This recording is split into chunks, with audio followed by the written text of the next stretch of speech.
The automatic doors of Manhattan General Hospital burst open with a violent whoosh, and Sarah Mitchell stumbled through them like a woman fleeing a nightmare. At 38 years old and 6 months pregnant, she should have been glowing with that mythical pregnancy radiance everyone talked about. Instead, blood trickled from a gash above her left eyebrow, and her designer maternity dress was torn at the shoulder. "Get your hands off me!" she shouted, though no one was touching her. The words seemed to echo from some deeper trauma, bouncing off the sterile walls of the emergency room like ricocheting bullets. Behind her, the doors opened again with considerably less drama. Derek Mitchell strode through with the confident gait of a man accustomed to getting his way in every room he entered. At 42, the millionaire real estate developer carried himself like he owned not just the luxury apartments he built, but the very air people breathed inside them. "Ma'am, please calm down. You're bleeding," said Nurse Jenny Rodriguez, her Brooklyn accent cutting through the chaos as she approached with practiced efficiency.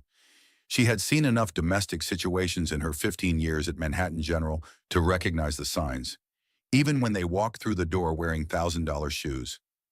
"I'm fine," Sarah whispered, her soft southern accent making the lie sound almost believable. "Really, I just fell. It was so clumsy of me." Derek's voice boomed across the waiting room, ensuring every person present could hear his version of events. 3 stairs. "Sarah? 3.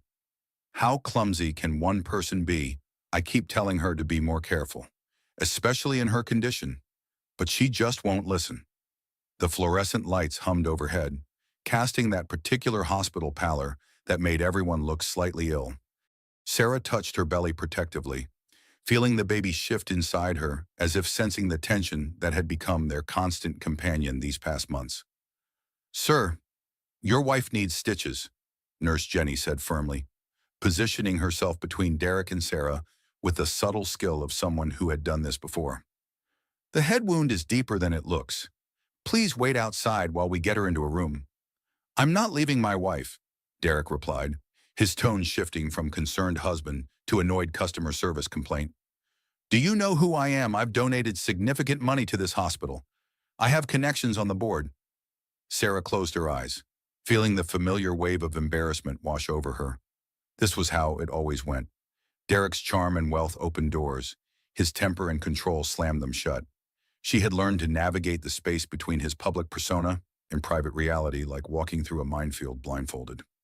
"Derek, please just let them help me," she said quietly, the words barely audible above the constant background noise of the ER, monitors beeping, phones ringing, the soft squeak of rubber soles on linoleum floors.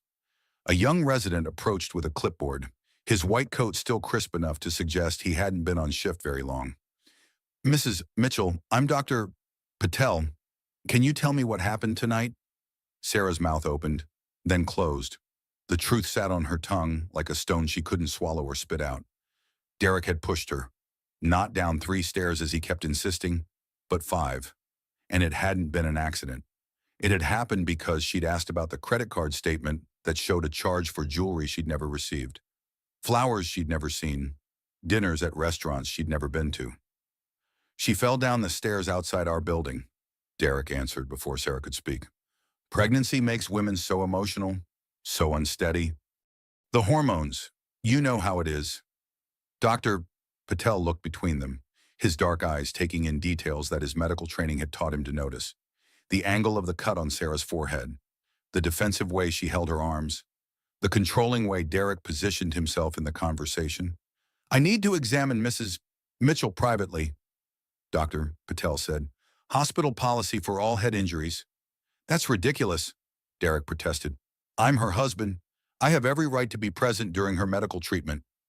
Nurse Jenny stepped forward, her voice carrying the authority of someone who had dealt with difficult family members before. "Sir, you can wait in the family area. We'll update you as soon as possible." The curtain around bed 7 swished closed with a finality that muffled Derek's continued protests. For the first time in hours, Sarah felt like she could breathe without measuring each inhalation against Derek's mood. "Okay, honey," Nurse Jenny said, her voice gentling now that they were alone. "Let's get you cleaned up and see what we're dealing with. How far along are you?" 24 weeks, Sarah replied, accepting the hospital gown Jenny offered. The baby's been moving a lot tonight. I think all the stress upset her. Her, Jenny smiled as she began cleaning the wound with practiced gentleness. You know it's a girl. We found out last month. Derek wanted a boy, but I'm happy either way. I just want her to be healthy.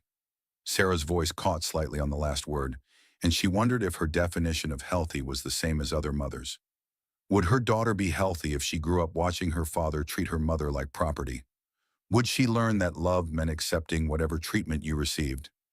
This is going to need about 6 stitches, Jenny said, examining the cut more closely. It's clean, though. Should heal nicely. How did you say this happened again? Sarah stared at the ceiling tiles, counting the tiny holes in the acoustic panels. She had become an expert at finding patterns in mundane things during uncomfortable conversations. I fell down some stairs. I've been so clumsy lately. Jenny nodded, but her expression suggested she had heard this particular explanation before. Doctor, Patel will be back in a few minutes to stitch you up. Is there anyone you'd like us to call, family members who could come sit with you? The question hung in the air like incense, heavy with implications Sarah wasn't ready to examine. Her parents had died in a car accident when she was 16. She had grown up in the care of her godfather, but she hadn't spoken to him in months. Derek had a way of gradually isolating her from other relationships, always with reasonable explanations that made her feel selfish for wanting to maintain connections outside their marriage. No, Sarah said finally. There's no one to call. Outside the curtain, the emergency room continued its late-night rhythm. Ambulance sirens wailed in the distance, getting closer. Somewhere a child was crying, and a television in the waiting area droned with the endless cycle of overnight news.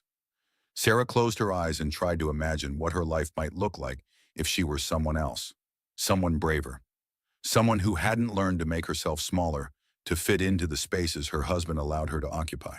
The sound of the curtain rings sliding open made her eyes snap back to the present. Dr.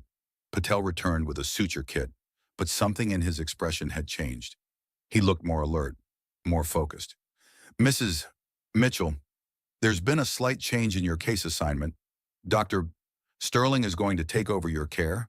He was finishing surgery when your case came in, and he specifically requested to see you. Sarah's heart stopped for a full beat, then began racing so fast she was sure the monitors would start alarming. Dr. Marcus Sterling, her godfather, the man who had taught her to ride a bicycle and helped her with calculus homework and walked her down the aisle at her wedding because her father couldn't. The billionaire surgeon who had built his fortune as much through shrewd investments as through saving lives. She hadn't seen him in 6 months. Not since the awkward dinner where Derek had dominated the conversation and made subtle comments about Marcus being too old to understand modern marriage dynamics. After that night, the calls and invitations had gradually stopped coming, and Sarah had told herself it was natural for relationships to change when people got married. Now, as footsteps approached the curtain with the measured pace of someone accustomed to making life and death decisions, Sarah realized she was about to face the one person who had known her long enough to see through the careful facades she had learned to construct. The one person who might ask the questions she wasn't ready to answer. The curtain slid open once more, and Dr. Marcus Sterling stepped inside, his silver hair catching the harsh, fluorescent light, and his pale blue eyes immediately finding hers with the intensity that had made him one of the most respected surgeons on the East Coast. Sarah Elizabeth, he said, his deep voice carrying just a hint of his Boston accent. My God, what happened to you?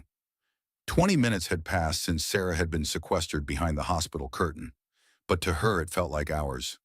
The antiseptic smell of the emergency room had become overwhelming, mixing with the metallic taste of fear that seemed permanently lodged in her throat. When the curtain parted and Dr. Marcus Sterling stepped inside, Sarah felt something inside her chest crack open like an egg. At 62, Marcus Sterling commanded attention without demanding it. His presence filled the small space around bed 7 with the quiet authority of someone who had spent decades making split-second decisions that meant the difference between life and death. Tonight, however, his usual surgeon's composure flickered when his eyes took in the full extent of Sarah's injuries. Uncle Marcus! Sarah's voice came out smaller than she intended, using the childhood name she hadn't spoken in months. What are you doing here? Marcus approached the bed with careful steps, his trained eyes cataloging details with the precision that had made him legendary among his colleagues. The cut on her forehead was clean but deep. The bruising around her left shoulder was fresh but not from tonight. The way she held her arms suggested defensive injuries that went beyond a simple fall.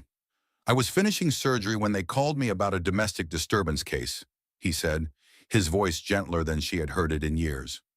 "I never imagined I'd find you here, sweetheart. Never imagined it would be you." The endearment hit Sarah like a physical blow. When was the last time someone had called her sweetheart and meant it as comfort rather than manipulation?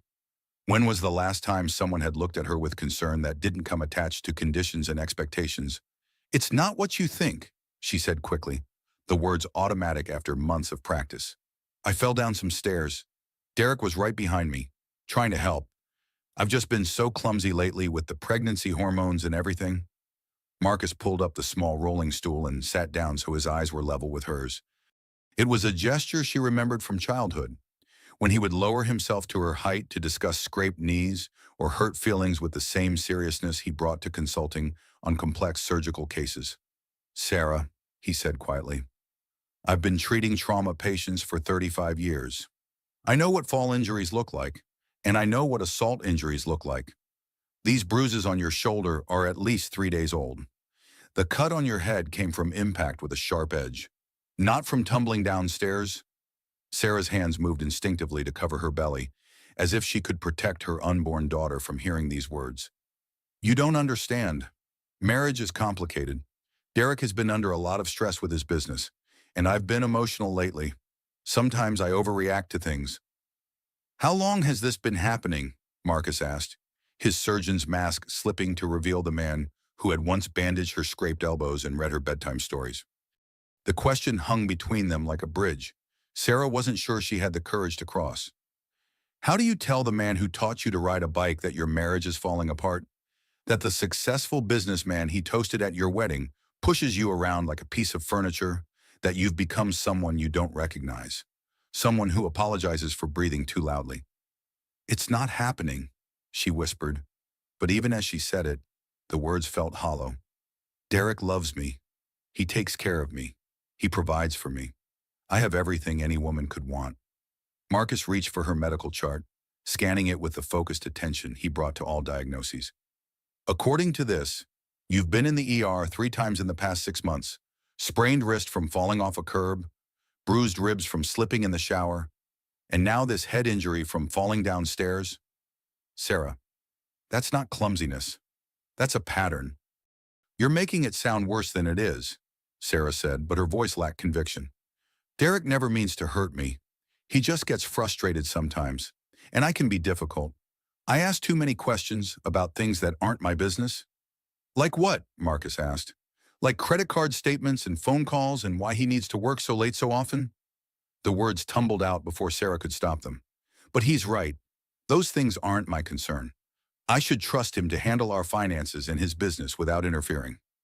Marcus was quiet for a long moment, studying her face with the intensity he usually reserved for examining x-rays and surgical plans. "The Sarah I raised would never accept that explanation. The Sarah I know would ask questions about anything that affected her life. What happened to that woman?"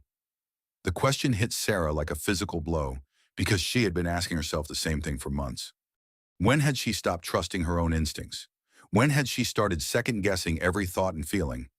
When had she learned to make herself smaller and quieter to avoid triggering Derek's anger? "People change when they get married," she said finally. "You learn to compromise. You learn to put your partner's needs first." "Compromise is about finding middle ground," Marcus replied. "It's not about erasing yourself to accommodate someone else's control issues." Before Sarah could respond, the curtain rings rattled, and Derek's voice announced his presence before he became visible. "Sarah, honey, are you doing okay in there? The nurses won't tell me anything, and I'm getting worried." Marcus stood up, his full height and presence creating a barrier between Sarah and the curtain opening. When Derek stepped inside, his expression immediately shifted from concerned husband to deferential businessman. Sarah watched the transformation with fascination and horror, recognizing the calculating look that crossed Derek's features when he encountered someone who might be useful to him. "Dr. Sterling," Derek's voice rose with manufactured enthusiasm.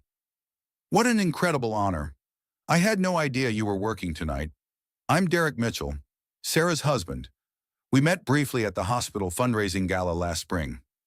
I remember, Marcus replied, his tone professional but noticeably cool. Please explain to me how your pregnant wife ended up bleeding in my emergency room. Derek launched into his prepared narrative with the polish of someone who had been practicing the story in his head. Sarah's pregnancy had made her emotional and unsteady. She had been having what he diplomatically called episodes of irrational behavior. Tonight, she had stormed out of their apartment after an argument about something trivial, and in her emotional state, she had missed her footing on the exterior stairs of their building. I was right behind her, trying to calm her down, Derek said, his voice carrying just the right note of concerned frustration. But you know how pregnant women can be. The hormones make them unpredictable. I've been trying to get her to see someone about the mood swings, but she refuses to admit there's a problem. Sarah felt herself shrinking inside her own skin as Derek painted her as an unstable, emotional woman who couldn't be trusted to walk downstairs without supervision. The worst part was how reasonable he made it sound, how he positioned himself as the long-suffering husband dealing with a wife who had become a liability. Is that what happened, Sarah?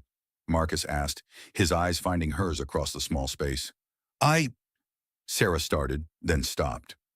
The truth sat in her throat like a stone, but Derek's presence made it impossible to speak. She could feel his expectations pressing against her like a physical weight, demanding that she confirm his version of events. She's been having trouble with reality lately, Derek continued when Sarah hesitated. Imagining conflicts that didn't happen, accusing me of things that never occurred. Her therapist thinks it might be pregnancy-related anxiety, but I'm starting to worry it's something more serious. Marcus nodded slowly, and for a moment Sarah thought he might actually believe Derek's explanation. Her heart sank as she imagined being dismissed as another hysterical pregnant woman whose hormones had made her unreliable. She had seen it happen to other women, had watched doctors nod sympathetically while discounting everything their female patients said.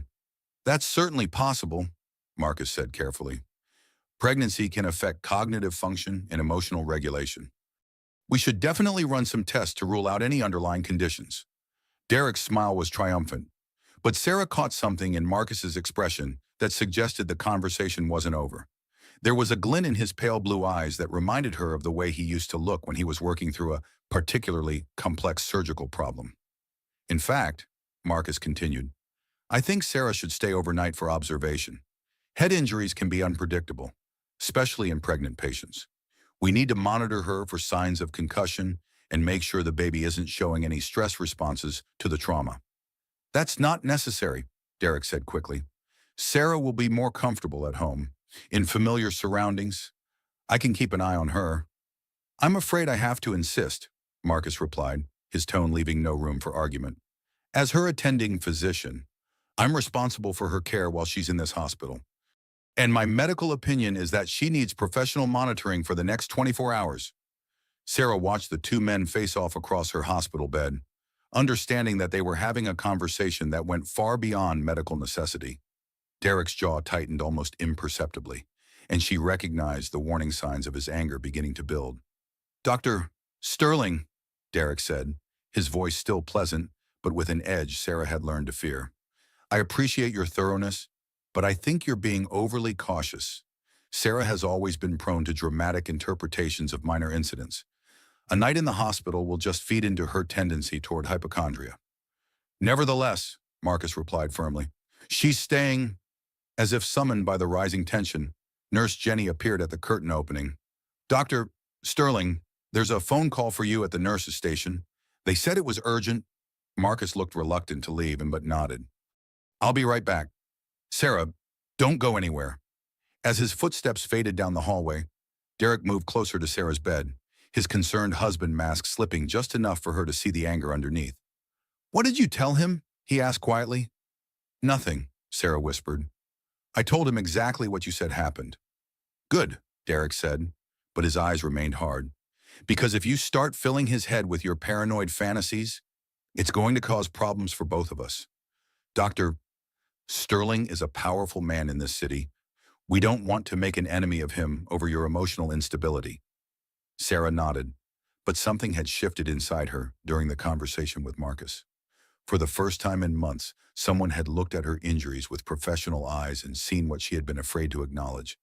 Someone had asked the questions she had been afraid to answer. And somewhere in the distance, a phone was ringing with news that would change everything. Derek's voice shifted like a radio changing stations the moment Dr. Marcus Sterling disappeared around the corner toward the nurse's station. The concerned husband frequency gave way to something harder, more calculating, as he moved closer to Sarah's hospital bed. "Listen to me very carefully," he said, his voice barely above a whisper but carrying the weight of a threat. "I know what you're thinking. You see your rich godfather, and you think this is your chance to play the victim, but before you say something you'll regret. Remember what's at stake here." Sarah's hand moved protectively to her belly, where their daughter seemed to be responding to the tension with increased movement. "Derek, I haven't said anything. I told him exactly what you wanted me to say. And you'll keep telling that story," Derek continued, "because the alternative isn't just bad for me, it's bad for you too. Do you think any court in this country would give custody of our child to a woman with a documented history of mental instability? A woman who's been hospitalized multiple times for injuries she can't remember getting?" The threat hung between them like poison gas, invisible but deadly. Sarah had learned to read the subtle shifts in Derek's tone that preceded his most effective psychological attacks. He never raised his voice in public, never made threats that could be overheard or recorded. His weapon of choice was her own fear, carefully cultivated and expertly wielded. "I'm not going to say anything different," Sarah said quietly. "Can we please just get through tonight?" Derek's expression softened into the concerned husband mask as footsteps approached in the hallway. By the time Dr. Sterling returned, Derek was gently adjusting Sarah's hospital blanket and asking if she needed anything for her comfort. "How are you feeling, sweetheart?" Derek asked, the endearment delivered with perfect pitch to sound loving rather than possessive. "Everything okay?" Marcus asked, his sharp eyes taking in the scene with the trained observation of someone accustomed to reading subtle cues. "Just checking on my wife," Derek replied. "She looks tired. Are you sure keeping her here overnight is necessary? Our apartment is only 10 minutes away, and I could bring her back immediately if any symptoms developed." Marcus studied Derek with the same intensity he brought to examining suspicious x-rays. "Actually, I wanted to discuss something with both of you. Sarah's medical records show this is her third emergency room visit in 6 months. That's unusual for a healthy woman in her 30s. Derek's smile never wavered, but Sarah caught the almost imperceptible tightening around his eyes that signaled danger. "Sarah's always been accident-prone," he said with fond exasperation. "Even when we were dating, she was constantly tripping over things or walking into doors. I used to joke that she needed a full-time bodyguard." "The previous injuries were also falls?" Marcus asked. "Sprained wrist from catching herself wrong when she tripped on a sidewalk curb," Derek recited smoothly. "Bruised ribs from slipping in our shower, which has been on my list to get fixed for months. And now this tumble down the stairs. Like I said, pregnancy has made her even more unsteady than usual."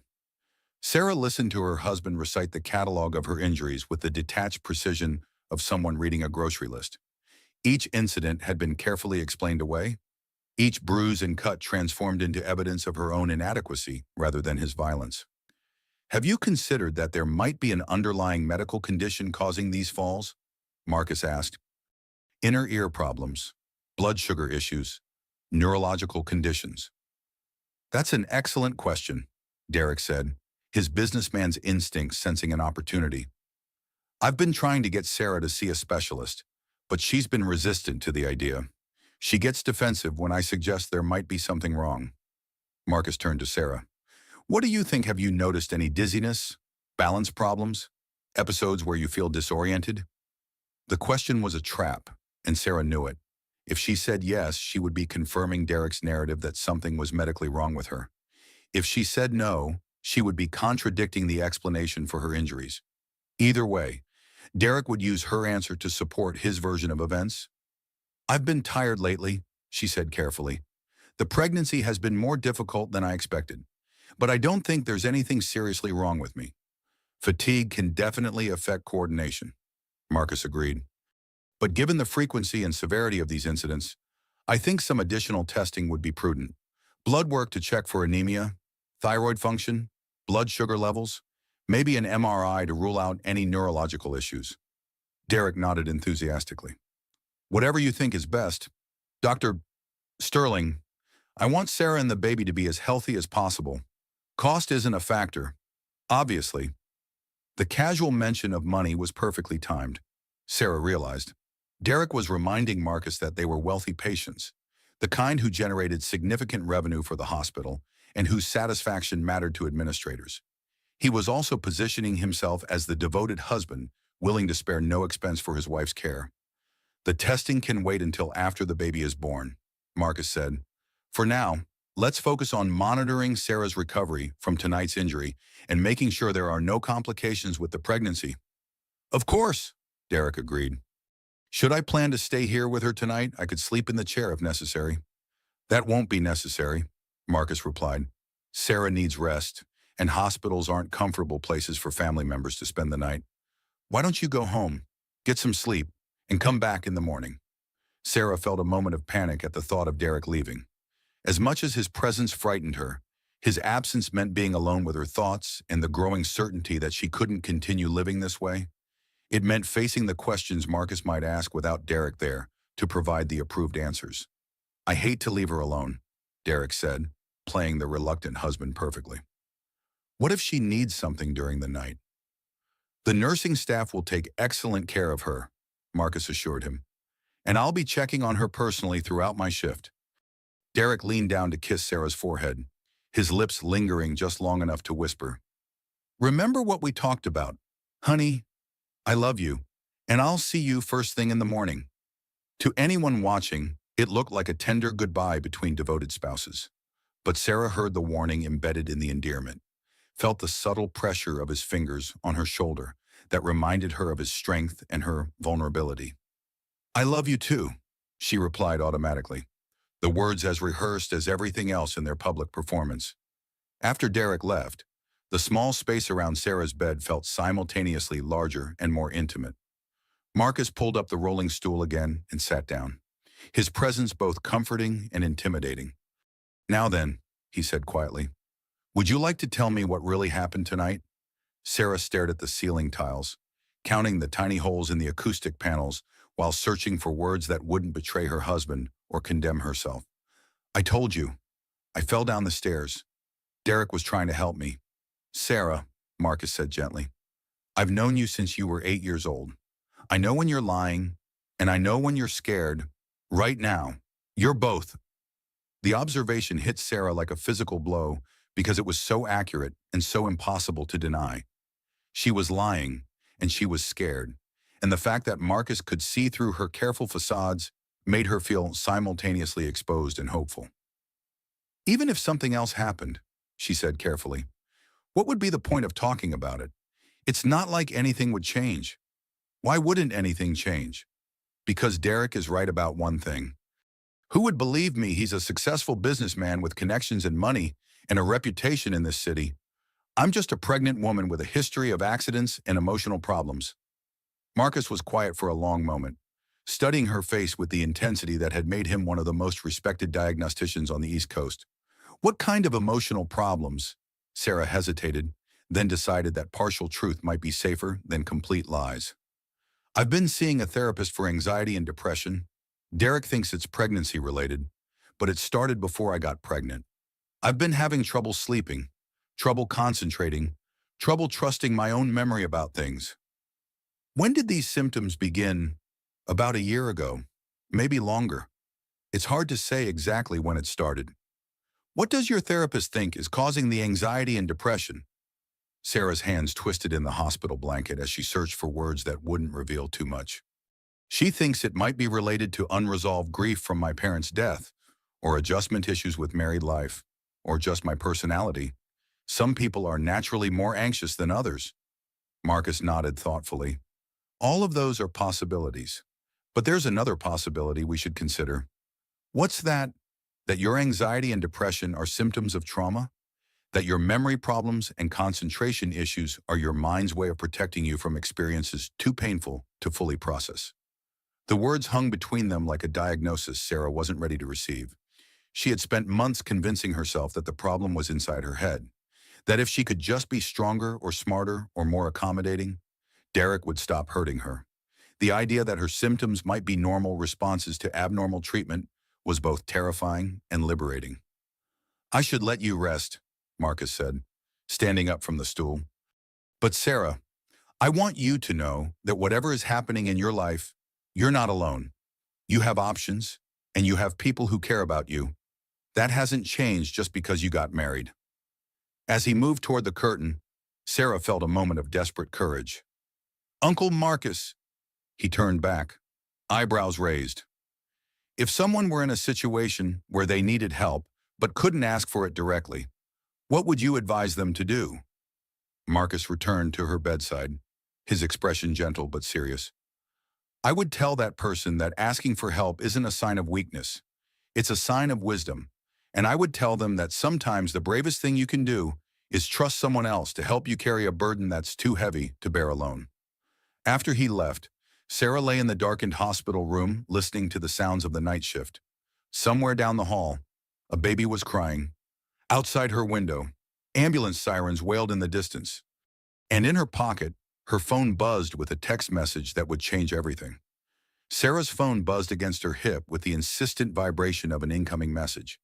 The sound seemed unnaturally loud in the quiet hospital room, where the only other noises were the steady beep of monitoring equipment and the distant murmur of nurses making their rounds. She fumbled for the device with hands that trembled slightly, either from exhaustion or the lingering effects of shock. The message was from Mrs. Thompson, the 73-year-old widow who lived in the apartment next to Sarah and Derek's building. Eleanor Thompson had been a fixture in the neighborhood for 40 years, one of those elderly women who seemed to see everything from her strategically positioned kitchen window while appearing to mind her own business. Sarah, honey, I saw everything from my window tonight. That man pushed you down those stairs on purpose. I recorded it on my phone. Are you okay?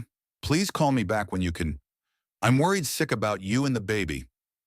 Sarah stared at the message until the words blurred together, her heart hammering so hard she was certain the cardiac monitors would start alarming. Mrs. Thompson had witnessed what really happened.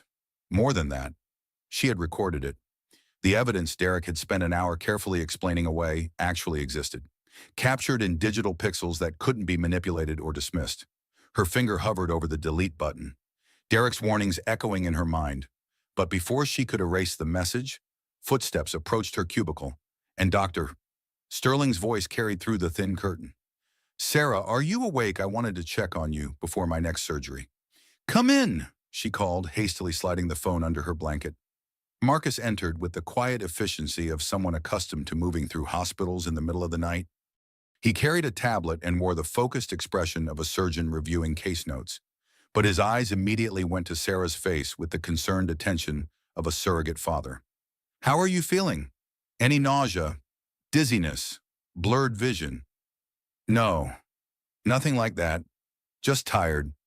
Sarah tried to keep her voice steady, but the phone felt like it was burning against her leg through the hospital blanket. Marcus pulled up the rolling stool and opened his tablet, scrolling through what appeared to be her medical records. I've been reviewing your file from tonight, and something's been bothering me. The angle of your head injury isn't consistent with a forward fall downstairs. Sarah's mouth went dry. What do you mean? When someone falls forward, they typically sustain injuries to their knees, palms, maybe their forehead if they don't get their hands up in time. But your injury is on the left side of your head, suggesting lateral impact. As if you hit something while falling sideways or were struck from the side.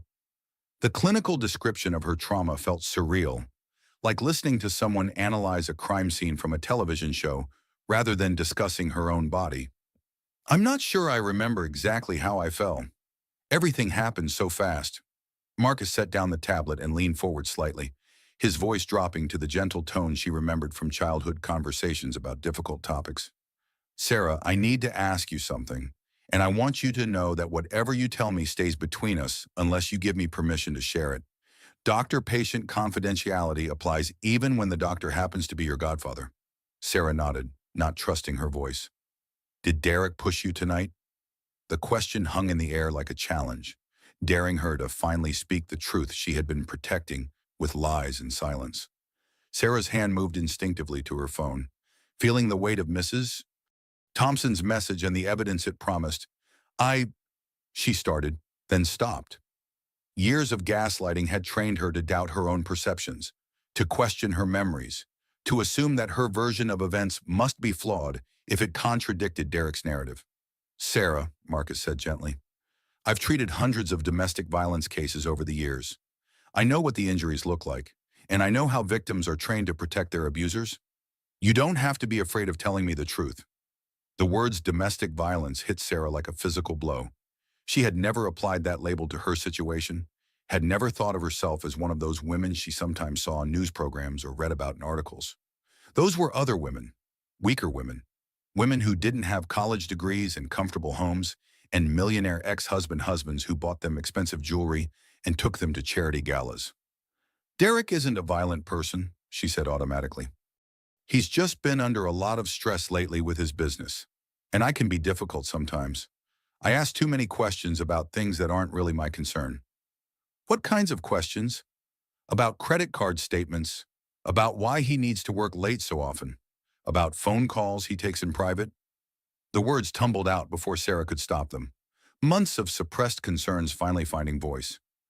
Those sound like reasonable questions for a wife to ask, Marcus observed. That's what I thought. But Derek says marriage requires trust, and constantly questioning him shows that I don't trust him.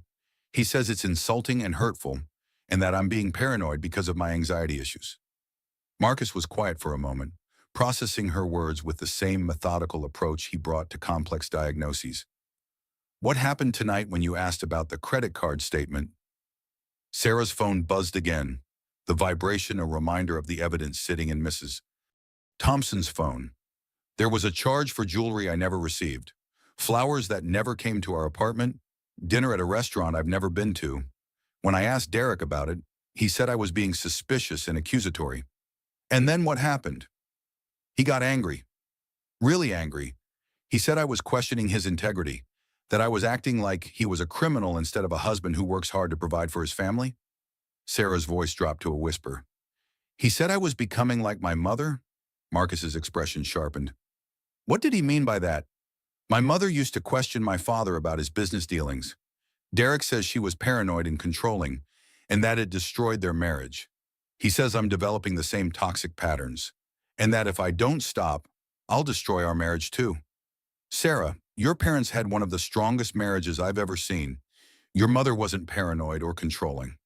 She was your father's closest advisor and business partner. They made every major decision together. The contradiction hit Sarah like cold water, shocking her out of the carefully constructed narrative Derek had been building about her family history. She had started to believe his version of her parents' relationship, had begun to doubt her own childhood memories of two people who clearly loved and respected each other. Then why would Derek say that? Because rewriting your family history is one of the classic tactics of psychological abuse. If he can convince you that your role models for healthy relationships were actually dysfunctional, it becomes easier to accept dysfunction as normal in your own marriage. The term psychological abuse joined domestic violence in Sarah's mental catalog of labels she wasn't ready to accept. But even as her mind rejected the clinical terminology, her body recognized the truth of Marcus's words. Her shoulders relaxed slightly, as if she had been holding her breath for months and was finally allowing herself to exhale. What happened after Derek got angry about the credit card questions? Marcus asked gently. He said I needed to learn to trust him like a proper wife should. He said constant questioning was a form of emotional abuse, and that I was damaging our relationship with my suspicious nature. Sarah paused, remembering the escalating argument with crystal clarity for the first time in hours. I tried to apologize and explain that I wasn't trying to be suspicious, but he said my apologies were manipulative, that I was trying to make him feel guilty for defending himself against my accusations. How did you end up outside on the stairs? I said I needed some air, that maybe we should both take a break from the conversation and talk about it later when we were calmer. Derek said that was typical, that I always tried to run away from problems instead of facing them like an adult. Marcus leaned forward, his attention completely focused on her words. Did he follow you outside? Sarah's phone buzzed a third time. Mrs. Thompson's continued concern adding weight to the truth she was finally ready to speak. Yes, he followed me onto the landing and said we were going to finish the conversation right then. He said he was tired of me walking away every time he tried to address my behavioral problems. And then, I told him I wasn't walking away. I was just trying to give us both space to cool down. I said we could talk more productively if we weren't both angry. Sarah closed her eyes, remembering the moment with painful clarity. That's when he grabbed my shoulders and said I was manipulating the situation, trying to make him look like the bad guy when I was the one causing problems. Did he push you then? He said I needed to learn that actions have consequences, that I couldn't keep questioning him and expecting there to be no response. He said I was pushing him to his limit, and that if I pushed too far, I might not like what happened next. Marcus waited, understanding that she needed to tell the story at her own pace. I tried to turn around and go back inside, but he grabbed my arm and said we weren't done talking. When I pulled away from him, Sarah's voice broke slightly. He pushed me hard. I lost my balance and fell down the stairs, and all I could think about was protecting the baby. The admission hung between them like a bridge finally built after months of careful construction. Sarah felt simultaneously relieved and terrified, as if she had just stepped off a cliff and wasn't sure whether she would fly or fall. "Thank you for telling me the truth," Marcus said quietly. "I know how difficult that was." Sarah's phone buzzed again, and this time she pulled it out, showing Marcus the screen with Mrs. Thompson's messages. "My neighbor saw everything. She recorded it on her phone." Marcus read the messages, his expression growing more serious with each word. "This changes everything. Sarah, you have a witness and video evidence. Derek can't explain away what Mrs. Thompson recorded. But what if no one believes her? What if Derek convinces people that she's just a confused old woman who misunderstood what she saw? Mrs. Thompson is 73 years old and has lived in that building for 4 decades. She's sharp as a tack and has no reason to lie about what she witnessed. More importantly, you have corroborating evidence in your medical records, a pattern of injuries that supports her account." Sarah felt a flutter of something that might have been hope, quickly followed by a wave of familiar fear. "Derek will say I'm having another one of my episodes. He'll say the pregnancy has made me delusional, and that I've somehow convinced Mrs. Thompson to support my fantasies." "Let him try," Marcus said, his voice carrying the quiet confidence of someone accustomed to winning difficult battles. "I'm not just your godfather, Sarah. I'm also a billionaire with significant influence in this city. I have resources Derek doesn't know about, and I have connections that extend far beyond his real estate business." The reminder of Marcus's wealth and power created a new dynamic in Sarah's mental calculus. For months, Derek had used his millionaire status and business connections as weapons to ensure her compliance. The implicit threat had always been that he could destroy her financially and socially if she crossed him. But Marcus operated in a different stratosphere entirely, where billionaire ex-husband surgeon Godfather trumped millionaire abusive husband in every meaningful way. "What do I do now?" Sarah asked. "First, we get Mrs. Thompson's video evidence secured and documented. Then we make sure you and the baby are safe while we figure out the next steps. But Sarah, you need to understand that once we start down this path, there's no going back. Derek will escalate when he realizes he's losing control." Before Sarah could respond, footsteps approached rapidly in the hallway, and Derek's voice carried through the curtain with barely controlled anger. "Where is she? I want to see my wife right now." Marcus stood up, moving between Sarah's bed and the curtain entrance, with the protective instincts of someone who had spent decades defending the vulnerable. "It's after midnight, Mr. Mitchell. Visiting hours are over." "Don't give me visiting hours," Derek snapped, his careful public persona finally cracking. "That's my wife and my unborn child. I have every right to see them whenever I want." "Actually," Marcus replied calmly, "as her attending physician, I determine what's in Sarah's best medical interest. And right now, she needs rest without disturbance." Sarah listened to the confrontation with growing terror, recognizing the escalation in Derek's voice that preceded his most dangerous moments. He had discovered something, or suspected something, and was coming to reassert control before she could slip away from him entirely. Her phone buzzed one final time with a message that made her blood run cold. "Derek just came to my apartment asking questions about what I might have seen tonight. I didn't answer the door, but I think he knows I witnessed what happened. Be careful, sweetheart." The game had changed, and Derek was making his move. Derek's voice carried through the emergency room with the dangerous edge Sarah had learned to fear most. controlled fury masquerading as righteous indignation. She could hear him at the nurse's station, his tone shifting between charming persuasion and barely veiled threats as he tried to convince the staff to let him see her. I understand hospital policies, Derek was saying, but surely an exception can be made for a concerned husband. My wife was seriously injured tonight, and I need to make sure she's receiving proper care. Marcus moved closer to Sarah's bed, his presence both protective and reassuring. He can't get back here without permission from the attending physician, he said quietly. And I'm not giving that permission. Sarah's hands shook as she clutched her phone. Mrs. Thompson's warning about Derek's visit playing over and over in her mind. He knows, she whispered. He knows Mrs. Thompson saw what happened, and now he's trying to figure out what she might have told people. That actually works in our favor, Marcus replied. If Derek is trying to control the narrative, it means he's worried about what the truth might reveal. Innocent people don't usually spend their time coaching witnesses. The sound of Derek's footsteps approached their curtained area, accompanied by Nurse Jenny's firm voice. Sir, I've already explained that patients need rest. You can return during regular visiting hours tomorrow morning. This is ridiculous, Derek said, close enough now that Sarah could hear the tight control in his voice. I want to speak to whoever is in charge here. This is completely unacceptable treatment for a family member. Dr. Sterling is the attending physician on this case, Jenny replied evenly. He's available to discuss your wife's care with you if you'd like to step into the consultation room. Sarah caught Marcus's eye and nodded slightly. She understood what he was offering, a chance to face Derek with backup, to have someone else witness his behavior when he thought no one important was watching. Mr. Mitchell, Marcus called out, why don't you join me in the family consultation room? We can discuss Sarah's treatment plan.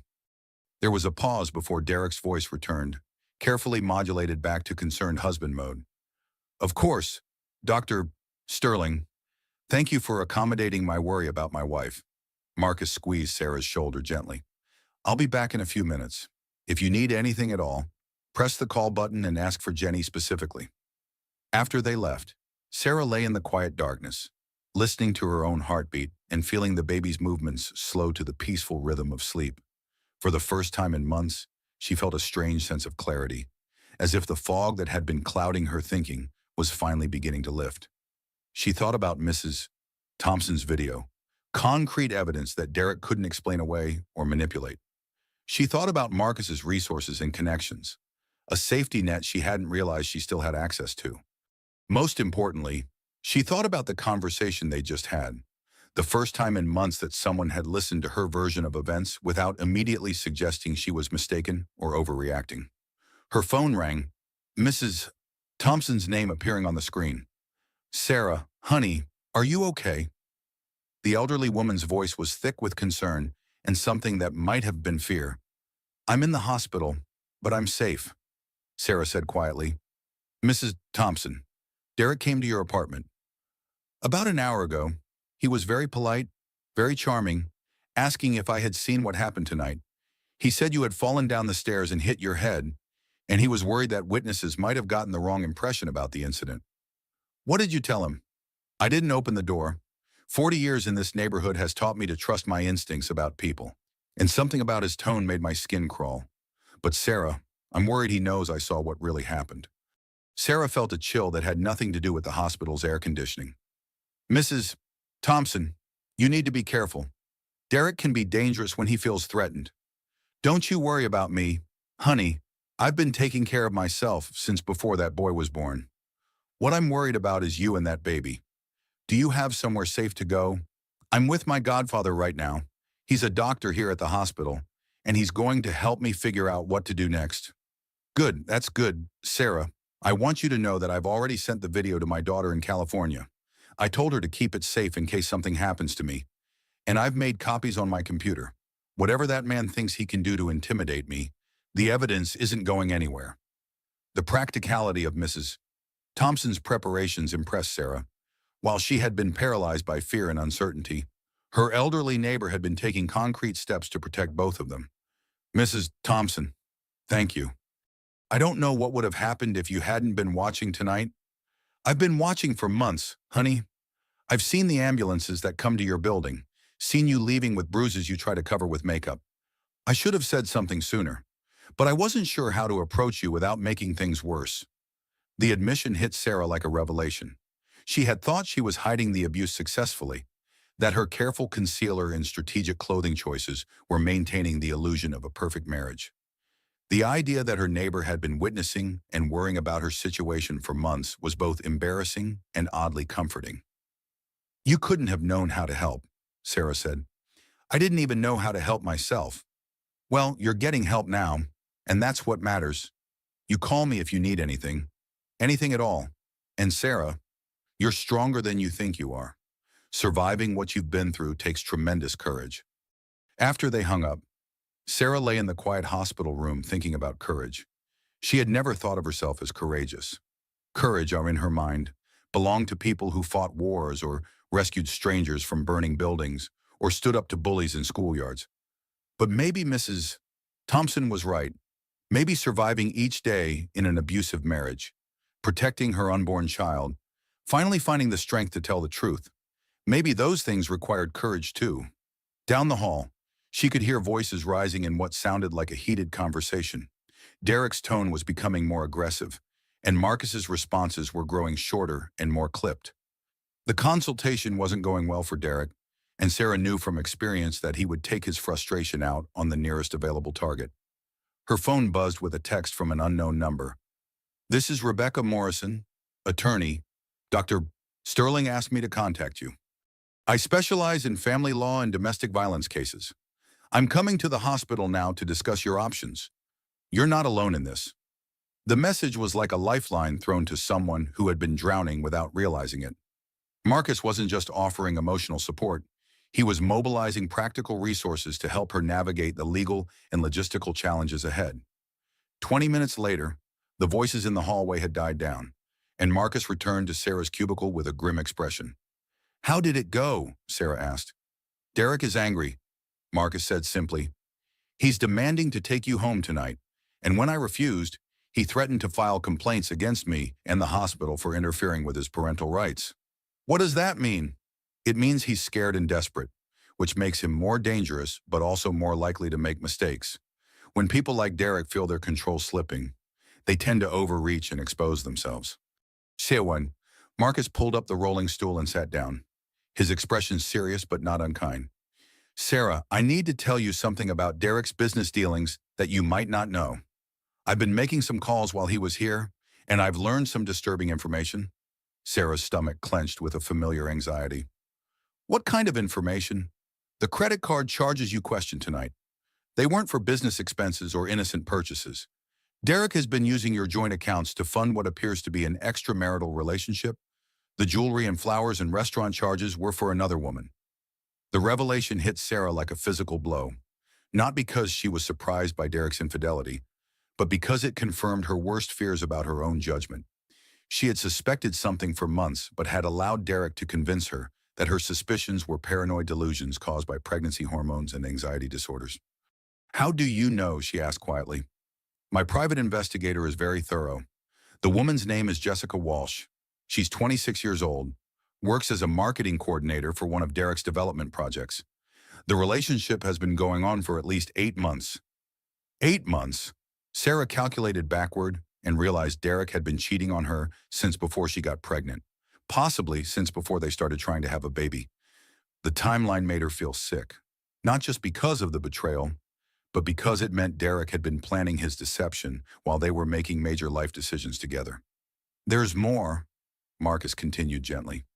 Derek has been forging your signature on loan documents and using your name to secure financing for development projects that don't exist. You're potentially liable for millions of dollars in fraudulent debt. Sarah felt the room spinning around her as the full scope of Derek's deception became clear. He hadn't just been abusing her physically and emotionally.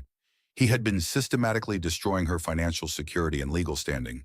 The trust fund her parents had left her, the money Marcus had been carefully managing for her future, had been feeding Derek's business ventures and personal indulgences. Can he do that legally? She asked. Forging your signature is fraud, and using your credit and assets without your knowledge is theft. None of it is legal, but proving it and recovering the money will take time and resources. Resources I don't have if Derek has stolen everything. Marcus smiled grimly. Resources you don't have. Resources I do have. Sarah, I'm not just your godfather. I'm also the person your parents entrusted with ensuring your security and well-being. That includes protecting you from people who would take advantage of you, even if one of those people happens to be your husband. The reminder of her parents' trust brought tears to Sarah's eyes. They had died when she was 16, just young enough to need a guardian, but old enough to understand the responsibility Marcus had accepted by taking her in. He had never made her feel like a burden or an obligation, had never treated her like anything other than the daughter he had never had. What happens now? She asked. Now we document everything. Rebecca Morrison is on her way here with a legal team that specializes in complex domestic abuse cases involving financial crimes. We're going to protect you and the baby, secure the evidence of Derek's fraud, and make sure he can't hurt you again. Derek won't just accept that. He'll fight back. Of course he will. Men like Derek don't give up control easily. But Sarah, you need to understand something important. You're not fighting him alone anymore. You have resources now, and you have people who care about you and want to help. Before Sarah could respond, her phone rang with Derek's number displayed on the screen. She looked at Marcus questioningly. Answer it, he said, but put it on speaker so I can hear what he says. Sarah accepted the call, her hand trembling slightly as she pressed the speaker button. Sarah, honey, I'm outside in the parking lot. Dr. Sterling has some crazy idea that you need to stay here overnight, but I think you'd be more comfortable at home. Can you ask them to discharge you so we can go home together? The manipulation in Derek's voice was so subtle and practiced that Sarah might have missed it if Marcus hadn't been there to witness it. Derek was positioning himself as the reasonable husband whose wishes were being thwarted by an overzealous doctor, making it seem like Sarah's continued hospitalization was against her own interests. I think Dr. Sterling is right, Sarah said carefully. The head injury could be serious, and I want to make sure the baby is okay. Sweetheart, you know I always want what's best for you and our daughter. But hospitals are stressful places, and stress isn't good for the baby. Our own bed, our own space, familiar surroundings. Doesn't that sound better than a noisy hospital room? Marcus nodded encouragingly, and Sarah found the courage to say what she had been thinking. Actually, I feel safer here. I want to stay. There was a long pause before Derek responded, and when he did, his voice carried an edge of steel that Sarah recognized as dangerous. Safer, Sarah. What exactly do you think you need to be safe from? I just meant medically safer, in case there are complications from the head injury. Right. Of course. Well, if that's what you really want, I suppose I can't argue with medical advice. I'll see you first thing in the morning, and we can discuss this further then. The line went dead, and Sarah realized she was holding her breath. He knows, Marcus said quietly. He knows you're pulling away from him, and he's going to escalate. We need to move quickly.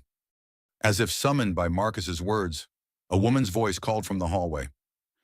Dr. Sterling, I'm Rebecca Morrison. I'm here about the Mitchell case.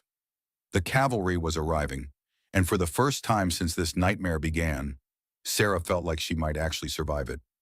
Rebecca Morrison swept into Sarah's hospital room like a force of nature contained in a perfectly tailored Navy suit. At 45, she possessed the kind of commanding presence that made people pay attention before she even opened her mouth. Her silver hair was pulled back in a precise chignon, and her pale gray eyes held the calculating intensity of someone who had built a career destroying powerful men who hurt vulnerable women. Mrs. Mitchell, she said, extending a manicured hand. I'm Rebecca Morrison. Dr. Sterling has briefed me on your situation, and I want you to know that you're safe now. We're going to make sure Derek can never hurt you again. Sarah shook the offered hand, surprised by the firmness of Rebecca's grip and the confidence in her voice. She had expected a lawyer to be more cautious, more qualified in their promises. But Rebecca spoke with the certainty of someone who had won battles that others considered unwinnable. Dr. Sterling says you specialize in cases like mine? Sarah said hesitantly. I specialize in taking down abusive millionaire ex-husbands who think their money makes them untouchable. Rebecca replied bluntly. Derek Mitchell is exactly the kind of man I've been destroying in courtrooms for 20 years. Marcus pulled up additional chairs, transforming Sarah's small hospital cubicle into an impromptu war room. Rebecca, what do we need to know about the legal landscape here? Rebecca opened her briefcase and pulled out a tablet, her fingers flying across the screen with practiced efficiency. I've already run preliminary background checks on Derek's business dealings and financial situation. The picture that's emerging is significantly worse than simple domestic abuse. Sarah felt her stomach drop. Worse how? Derek's real estate business is on the verge of collapse. He's been using fraudulent loan applications and forged documents to secure financing for development projects that exist only on paper. The money has been funneled into personal accounts and high-risk investments that have failed spectacularly. What does that mean for Sarah? Marcus asked. It means Derek isn't just an abusive husband. He's a desperate criminal who's facing potential federal charges for fraud, money laundering, and racketeering. Men in his position become extremely dangerous when they realize their entire life is about to collapse. Sarah listened to this assessment with growing horror, understanding that she had been living with someone far more dangerous than she had realized. Derek's violence had been frightening enough when she thought it was about control and anger. The idea that it might be connected to criminal desperation made her feel physically sick. "How much money are we talking about?" she asked quietly. Rebecca scrolled through her tablet, her expression grim. Conservative estimate, Derek has stolen or misappropriated close to $15 million over the past 3 years.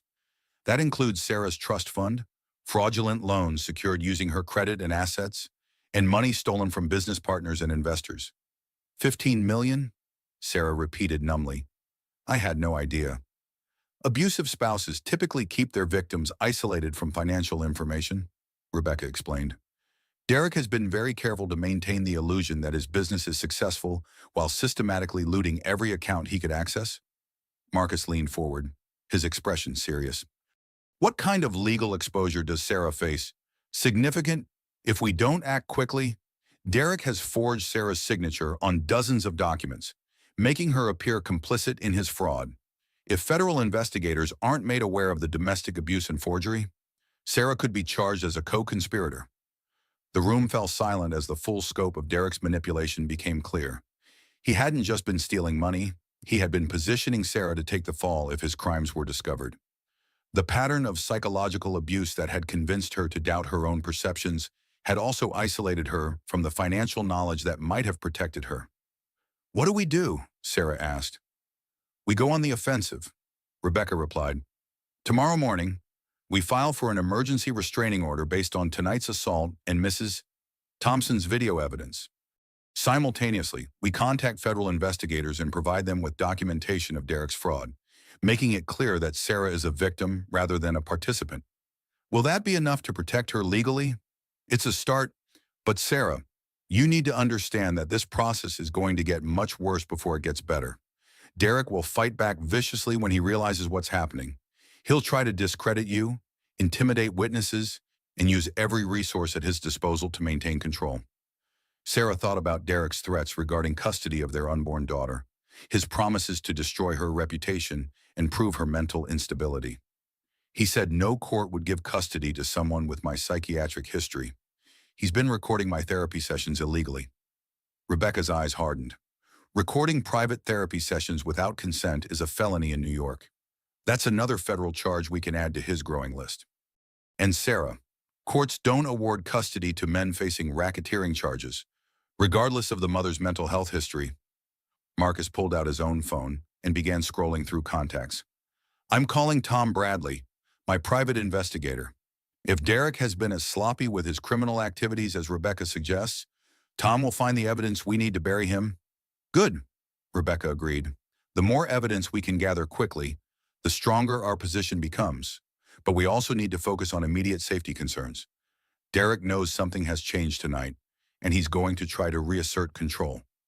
As if summoned by her words, Sarah's phone began ringing with Derek's contact information displayed on the screen. All three of them stared at the device as it buzzed insistently. Answer it, Rebecca said. Put it on speaker so we can document his behavior. Sarah accepted the call with trembling fingers, pressing the speaker button as Derek's voice filled the small space. Sarah, honey, I've been thinking about our conversation earlier, and I realize I may have been too harsh with you. Pregnancy is stressful, and I know you've been struggling with anxiety. Maybe we should look into getting you some additional help. The manipulation was so subtle and expertly crafted that Sarah felt herself responding to it emotionally, even as her rational mind recognized the technique. Derek was repositioning tonight's assault as a mental health crisis, requiring his intervention and care. "I'm feeling better now," Sarah said carefully. "Dr. Sterling thinks I should stay here tonight for observation." "Of course he does. But sweetheart, you know hospitals aren't the best place for someone dealing with emotional issues. All the noise and unfamiliar faces in medical procedures, that kind of environment can make anxiety much worse." Rebecca held up her tablet, showing Sarah a message she had typed. "Ask him about the credit card charges." Sarah took a deep breath. "Derek, I've been thinking about those credit card charges I asked you about earlier. Can you help me understand what they were for?" There was a pause before Derek responded, and when he did, his voice carried a hint of irritation. "Sarah, we've already discussed this. Those charges were legitimate business expenses. The fact that you can't remember our conversation about them is exactly why I'm concerned about your mental state." "But I do remember our conversation," Sarah said, finding strength in Marcus and Rebecca's presence. "I remember asking about jewelry I never received and flowers that never came to our apartment. I remember you getting angry when I asked for explanations." "Honey, you're confused. The pregnancy and the head injury tonight have obviously affected your memory. This is exactly the kind of paranoid thinking that we need to address with professional help." Rebecca nodded approvingly and held up another message. "Tell him you're going to contact the credit card company directly." "I think I should call the credit card company tomorrow and get detailed statements for the past few months," Sarah said. "That way I can see exactly what the charges were for and put my mind at ease." The silence on Derek's end stretched long enough that Sarah wondered if the call had been disconnected. When he finally spoke, his voice had lost all pretense of patience and concern. "Sarah, I forbid you to contact the credit card company. Those are private business matters that don't concern you, and interfering with my financial affairs would be completely inappropriate for a wife." "Forbid," Sarah repeated, surprised by her own boldness. "Derek, they're joint accounts. I have every right to review the statements." "You have rights that I give you," Derek snapped, his mask finally slipping completely. "You live in a home I provide. You eat food I buy. You wear clothes I pay for. You don't have independent rights to anything, including our financial accounts." Rebecca was typing furiously on her tablet, documenting Derek's words as he revealed his true attitude toward his wife's autonomy. Marcus had pulled out his own phone and appeared to be recording the conversation. "That doesn't sound right," Sarah said, emboldened by her support team. "I thought married couples shared financial responsibilities in decision-making." "Married couples where the wife contributes something meaningful to the partnership? Yes, but you don't work, you don't earn income, and you don't have any business skills that qualify you to make financial decisions. Your job is to support me and raise our children, not to interfere with matters you don't understand." The contempt in Derek's voice was so naked and vicious that Sarah felt physically recoiled. This was how he really saw her, as a dependent who had no right to question or challenge his authority. "I think I understand now," Sarah said quietly. "Good. I'm glad we've cleared that up. Now, I want you to tell Dr. Sterling that you've changed your mind about staying overnight. I'll be there in 10 minutes to take you home. And tomorrow we're going to find you a psychiatrist who can help you work through these paranoid episodes." "Actually," Sarah said, her voice growing stronger, "I've decided I want to stay here tonight, and tomorrow I'm going to call a lawyer." The silence that followed was so complete that Sarah could hear Derek's breathing through the phone, quick and shallow with barely controlled rage. "You're going to call a lawyer," he repeated slowly. "Yes, I think I need someone to help me understand my rights regarding our finances and other marital matters." "Sarah," Derek said, his voice dropping to the dangerous whisper Sarah had learned to fear most. "If you call a lawyer, if you try to interfere with our marriage or my business, you will regret it for the rest of your life. I will destroy you so completely that you'll wish you had never been born." Rebecca leaned forward and spoke directly into the phone. "Mr. Mitchell, this is Rebecca Morrison, Mrs. Mitchell's attorney. I want you to know that I'm recording this conversation, and your threats against my client constitute criminal intimidation." The line went dead immediately, but not before they all heard Derek's stream of profanity and violent threats. "Well," Rebecca said calmly, "that went better than I expected.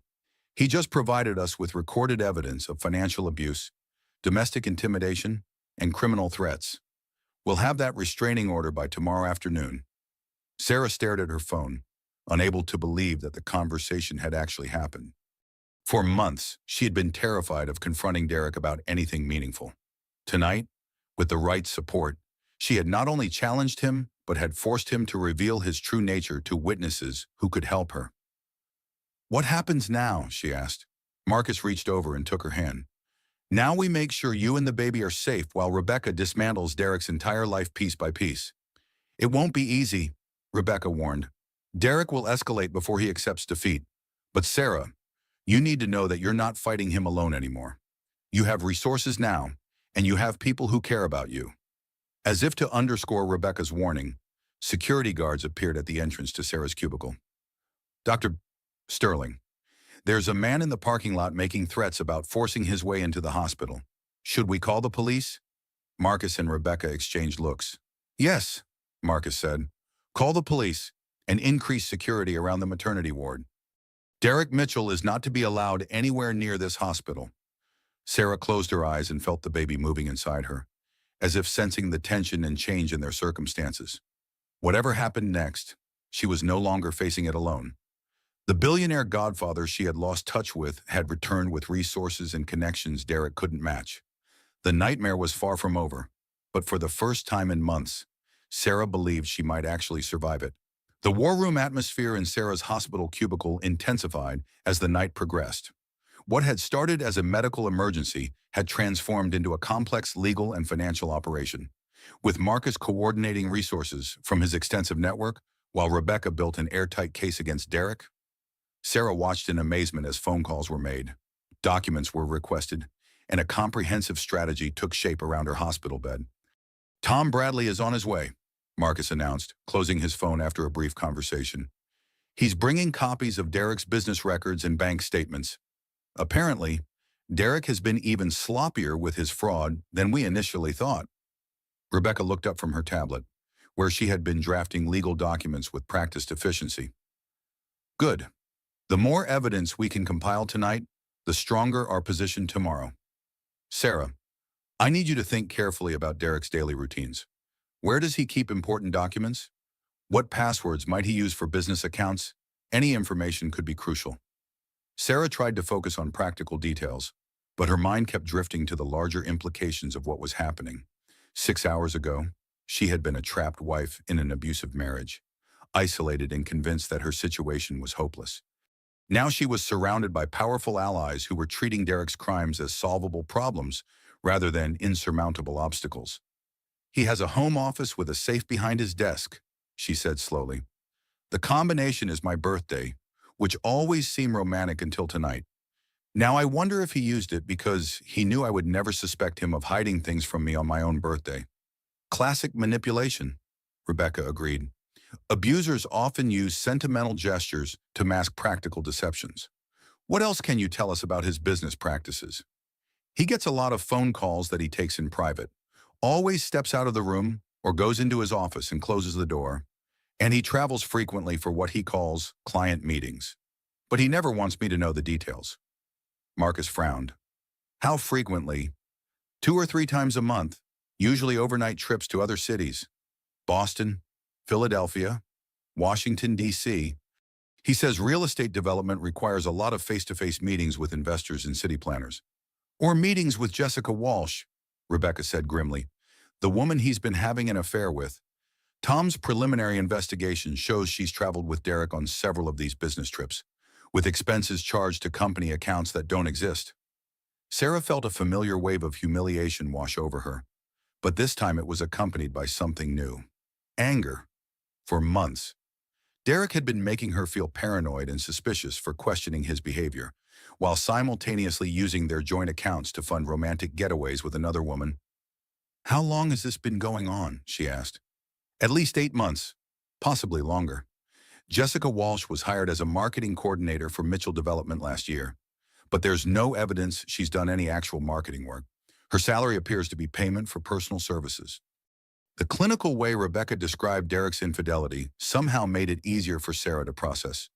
This wasn't about love or attraction or even dissatisfaction with their marriage. It was another form of theft, another way Derek had been stealing from their relationship while making Sarah feel responsible for his distance and anger. A knock on the cubicle's frame announced the arrival of Tom Bradley, Marcus's private investigator. At 58, Tom had the weathered appearance of someone who had spent decades digging up secrets that powerful people preferred to keep buried. He carried a briefcase and wore the expression of someone with very bad news to deliver. "Dr. Sterling, Miss Morrison," he said, nodding to each of them before turning to Sarah. "Mrs. Mitchell, I'm sorry we have to meet under these circumstances, but I think I can help you understand exactly what your husband has been doing behind your back." Tom opened his briefcase and spread documents across Sarah's hospital bed, like a detective laying out evidence at a crime scene. Bank statements, loan applications, business contracts, and photographs created a paper trail of Derek's criminal activities. "Let's start with the basics," Tom said. "Mitchell Development, Derek's real estate company, is technically bankrupt, has been for 18 months. The apparent success and ongoing projects are elaborate fiction designed to keep investors writing checks." Sarah stared at the financial documents, trying to reconcile the numbers with Derek's constant talk about successful deals and expanding business opportunities. "But he just bought a new Mercedes. He talks about projects worth millions of dollars." "The Mercedes is leased using fraudulent loan applications that list you as a cosigner," Tom explained. "The projects he discusses exist only in promotional materials designed to attract new investors." Derek has been running a sophisticated Ponzi scheme, using money from new investors to pay returns to previous investors while skimming significant amounts for personal expenses. Marcus leaned forward, studying the documents with the focused attention he brought to complex medical cases. "How much money are we talking about?" "Derek has stolen approximately $23 million over the past 3 years," Tom said. "That includes Sarah's trust fund, fraudulent loans, and investor money. Most of it has been spent on maintaining his lifestyle, funding his affair, and making high-risk investments that failed." $23 million. Sarah tried to comprehend the scope of Derek's theft and deception, but the number was so large it felt abstract. She thought about all the times Derek had criticized her spending on groceries or clothing, all the lectures about being responsible with money while he was stealing millions. "What does this mean for the investors who trusted him?" she asked. "It means Derek will be facing federal charges for mail fraud, wire fraud, money laundering, and racketeering." Rebecca said, "The FBI has been investigating Mitchell Development for 6 months. They were planning to move forward with arrests next week." "Next week," Sarah repeated, "which explains Derek's escalating behavior," Marcus observed. "He knows his world is about to collapse, and he's been taking his desperation out on you." Tom pulled out a series of photographs that made Sarah's blood run cold. Images of Derek and Jessica Walsh together at expensive restaurants, luxury hotels, and vacation destinations. The photos spanned several months and showed a level of intimacy that went far beyond a professional relationship. "Jessica Walsh has been fully cooperative with federal investigators," Tom continued. "She's provided detailed information about Derek's business practices and personal behavior in exchange for immunity from prosecution." "She's turned against him?" Sarah asked. "Derek made the same mistake with Jessica that he made with you," Rebecca explained. "He underestimated her intelligence and assumed his charm and money would keep her loyal indefinitely. When federal agents approached her with evidence of the fraud, she realized Derek had been lying to her about his financial situation and business prospects." Sarah felt an unexpected moment of sympathy for Jessica Walsh. Like her, the younger woman had been manipulated and deceived by Derek's carefully constructed facade. The difference was that Jessica had been smart enough to save herself when she learned the truth. "What else did Jessica tell the FBI?" Marcus asked. Tom consulted his notes. "Derek has been increasingly paranoid about Sarah discovering his crimes. He's mentioned several times that he would need to handle the Sarah problem if she became too curious about his business affairs." Jessica interpreted that as threats of violence. The phrase "handle the Sarah problem" sent chills down Sarah's spine. She wasn't just Derek's wife. She was a potential witness who could expose his crimes. Tonight's assault hadn't been about credit card statements or pregnancy hormones. It had been Derek's first attempt to silence her permanently. "There's more," Tom continued. Derek has been researching ways to have Sarah declared mentally incompetent. He's consulted with lawyers about committing her to psychiatric facilities and gaining control of her remaining assets through conservatorship proceedings.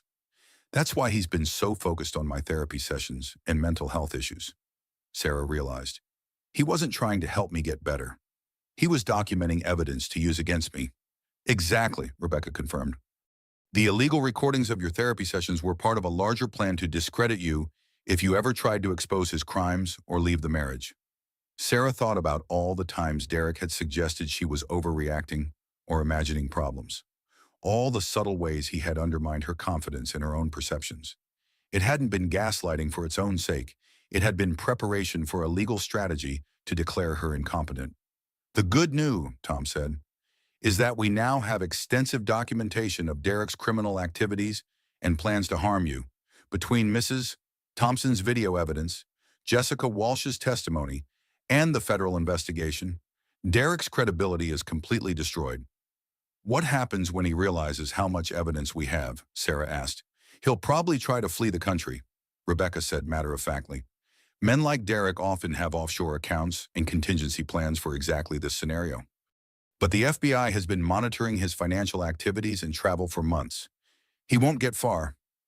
Marcus pulled out his phone as it began ringing, checking the caller ID before answering. Dr. Sterling. Yes, I understand. How many agents? We'll be ready. He hung up and turned to the group. That was hospital security. FBI agents are in the lobby asking to speak with Sarah about Derek Mitchell. It appears the federal investigation is accelerating. Sarah felt her heart rate spike as the reality of her situation hit her fully. She wasn't just leaving an abusive marriage. She was becoming a key witness in a major federal criminal case. Derek wasn't just her dangerous ex-husband. He was a desperate criminal facing decades in prison. I'm scared, she admitted quietly. That's completely normal, Rebecca said, her voice gentling. But Sarah, you need to understand that everything has changed tonight. 6 hours ago, you were isolated and helpless. Now you have evidence, allies, and federal protection.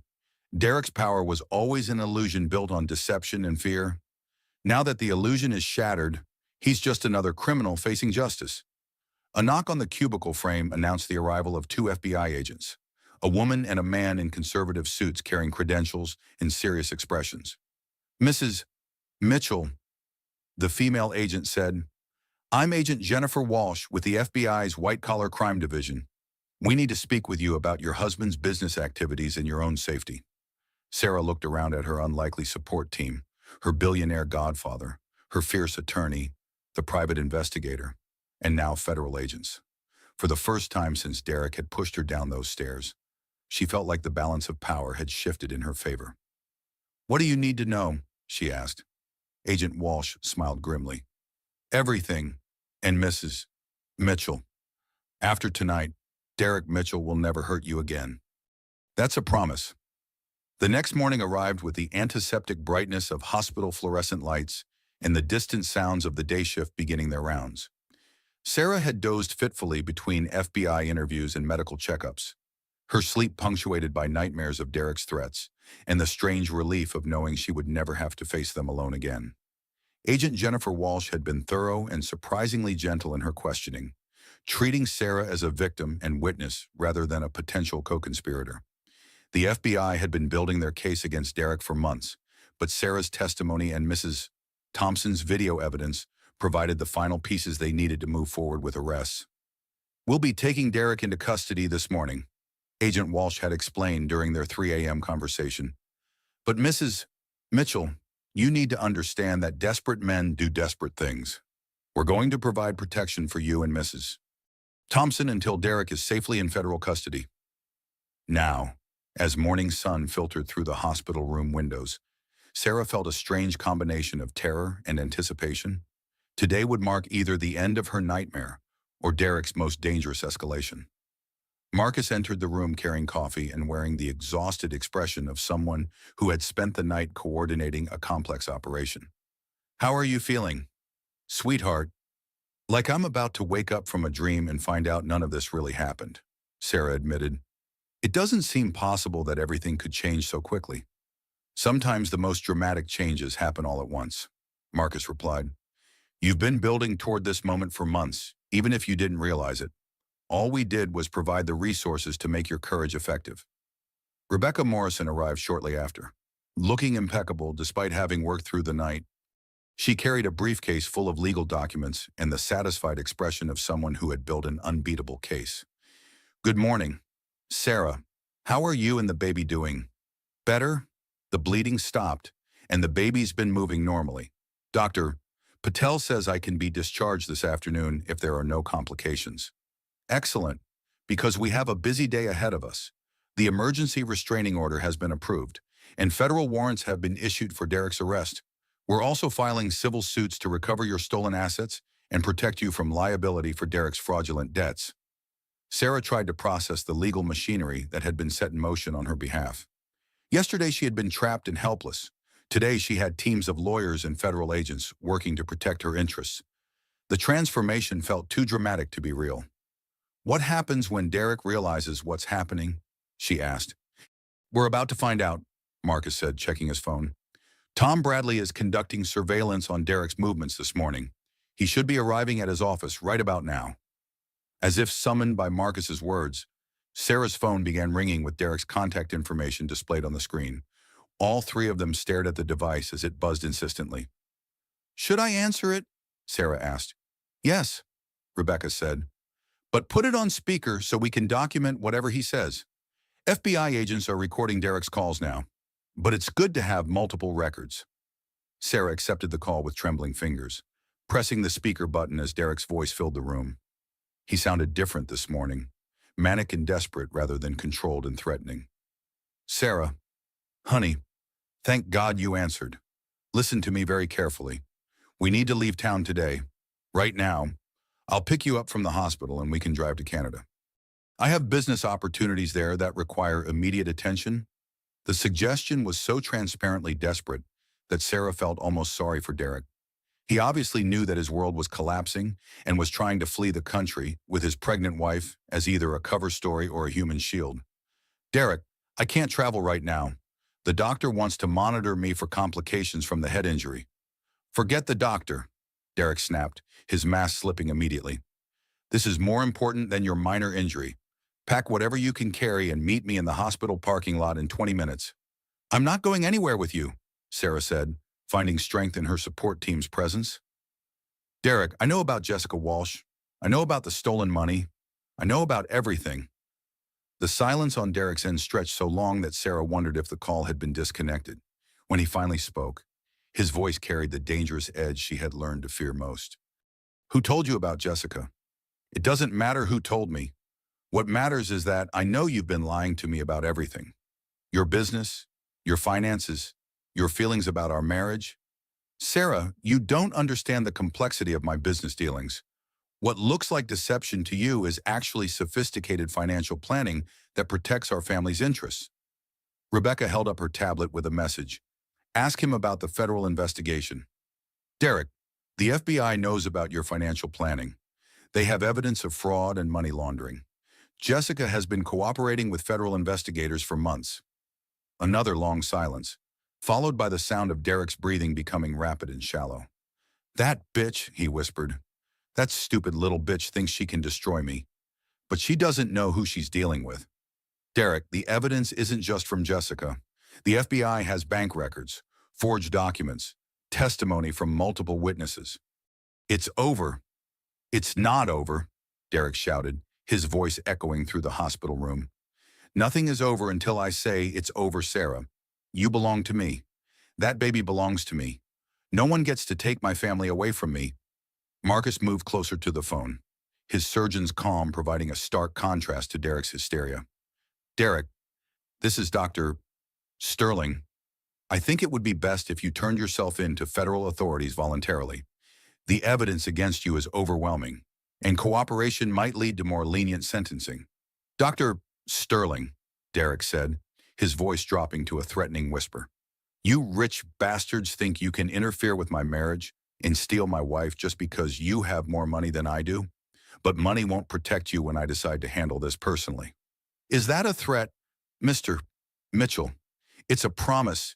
You've made an enemy of the wrong man, and you're going to regret it for the rest of your life. Rebecca leaned forward to speak into the phone. Mr. Mitchell, this is Rebecca Morrison again. I want you to know that FBI agents are currently serving search warrants at your office and apartment. They have evidence of fraud, domestic violence, and now criminal threats against witnesses. Every word you've spoken this morning is being recorded and will be used against you in court. You lawyers are all the same, Derek snarled. You think legal technicalities can protect you from real consequences? But I've got news for all of you.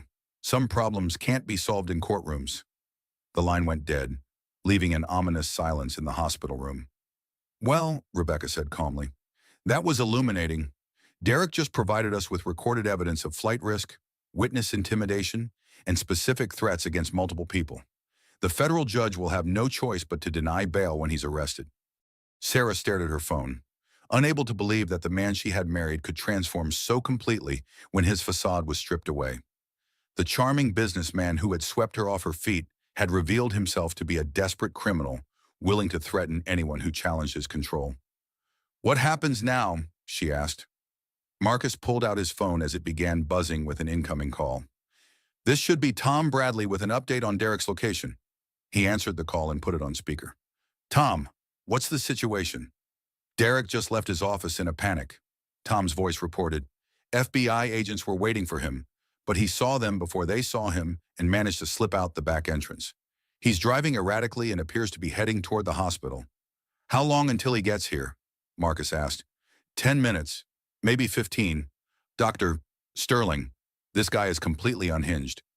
I've been watching him for 2 days, and his behavior this morning suggests someone who's lost all rational thinking. Rebecca was already gathering her documents and moving toward the door. We need to get Sarah out of here immediately. If Derek is desperate enough to confront her in a hospital with FBI agents looking for him, he's dangerous enough to hurt innocent people. Marcus was already pressing the call button for nurses while simultaneously dialing hospital security. We're going to move you to a secure location until Derek is in custody, he told Sarah. Don't worry about packing anything. We just need to get you somewhere safe. As if to underscore the urgency of the situation, Sarah's phone rang again with Derek's number. This time, when she answered, she could hear traffic noise and the sound of aggressive driving. Sarah, I'm coming to get you, Derek said, his voice manic with desperation. We're leaving this city together, and we're never coming back. Anyone who tries to stop me is going to regret it. Derek, please don't come to the hospital. There are innocent people here who could get hurt. I don't care about innocent people, he shouted. I care about my wife and my child, and I'm not letting anyone take them away from me. Agent Walsh's voice came from the hospital corridor as she approached with several other federal agents. Mrs. Mitchell, we need to move you now. Derek Mitchell is armed and driving toward this location. Sarah felt her blood turn to ice water. Armed. He purchased a handgun 3 days ago using falsified identification. Agent Walsh explained as she and Marcus helped Sarah into a wheelchair. We have to assume he's extremely dangerous and willing to hurt anyone who gets in his way. As they moved through the hospital corridors toward a service elevator, Sarah could hear the distant sound of sirens and the crackle of radio communications. The quiet medical facility was transforming into something resembling a crime scene, with federal agents coordinating security while nurses evacuated patients from areas Derek might try to access. Where are we going? Sarah asked as the service elevator carried them toward the hospital's basement levels. Secure conference room in the administrative wing, Agent Walsh replied. Underground, no windows, multiple exit routes. Derek won't be able to find you there. As the elevator doors opened into the hospital's basement quarters, Sarah realized that her confrontation with Derek was about to reach its climax. Everything that had been building for months, the abuse, the lies, the financial crimes, the federal investigation, was converging into a single moment that would determine whether she and her unborn daughter would be free or forever trapped by Derek's desperation. The sound of squealing tires in the hospital parking lot above them suggested that Derek had arrived, and the final battle for Sarah's freedom was about to begin. The underground conference room in Manhattan General's administrative wing felt like a bunker, its windowless walls and multiple security monitors creating an atmosphere of siege warfare rather than medical care. Sarah sat in a leather chair that probably cost more than most people's monthly rent, watching federal agents coordinate Derek's capture on screens that showed various angles of the hospital complex. Target vehicle located in parking structure, level 2. Agent Walsh's radio crackled. Subject appears to be on foot, moving toward main hospital entrance. Marcus paced the small space with the controlled energy of someone accustomed to making life-and-death decisions under pressure. How many people are in the hospital right now? Skeleton crew for Sunday morning, Agent Walsh replied. About 60 staff members and maybe 40 patients. We've evacuated the emergency department and locked down the maternity ward as precautionary measures. Rebecca Morrison continued working on her tablet, building legal documentation even as Derek's final desperate gambit played out above them. Sarah, I need you to know that regardless of what happens in the next hour, Derek can never hurt you again. The evidence we've compiled guarantees that he'll spend the next 20 years in federal prison. Sarah watched the security monitors with morbid fascination, seeing Derek's small figure moving through the hospital corridors with the jerky movements of someone operating on pure adrenaline in desperation. He looked smaller than she remembered, diminished by his circumstances rather than enlarged by his usual arrogance.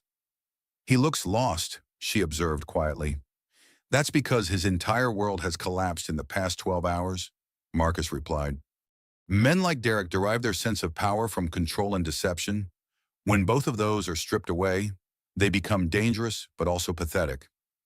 One of the monitors showed Derek approaching the nurses' station in the emergency department, where a single nurse remained to direct him away from patient areas. Even from the grainy security footage, Sarah could see the wild desperation in Derek's gestures as he demanded information about her location. He's asking about Sarah, Agent Walsh reported, listening to communications from agents positioned throughout the hospital.